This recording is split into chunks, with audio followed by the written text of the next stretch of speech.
Hey guys, in today's video I'm going to be showing you how to charge your SabersPro Anakin lightsaber.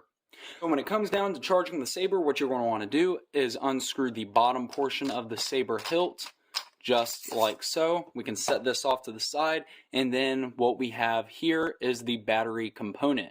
We are going to want to remove the battery entirely, just like so, and now we have all of our main components ready for the charging process. Now, if we look at the provided charging station, we can see here that the Saber charging station itself has a positive end and a negative end.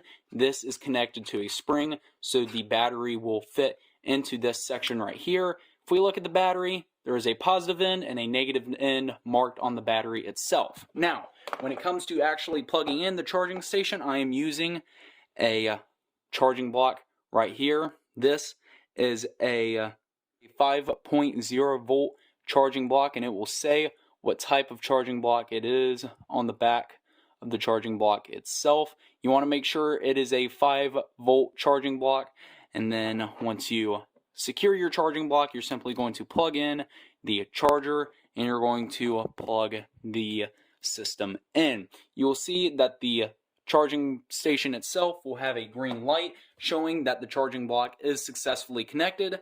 Then once we secure our battery into the charging station like so, you will see a red light will show up indicating that the battery is charging. You're going to leave your battery to charge until the light is green.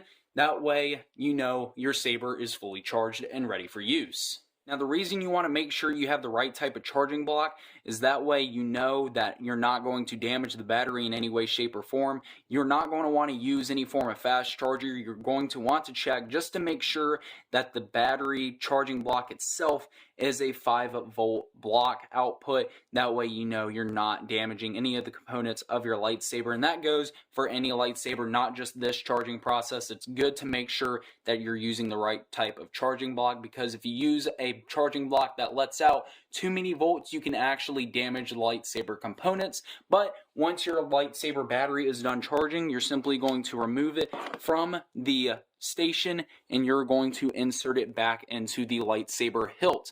Now, you're going to pop the battery into place. You're going to want to put the negative end first and then push in the positive end, and you will hear a sound effect of some form that will indicate that the saber is receiving the power from the battery. Then we are going to insert the bottom part of the hilt and screw that back on, and that is the full charging process for the Anakin lightsaber. Now, if you insert your battery and the saber is not igniting, that is probably because the battery was not inserted properly. You want to make sure that the negative end goes in first prior to the positive end.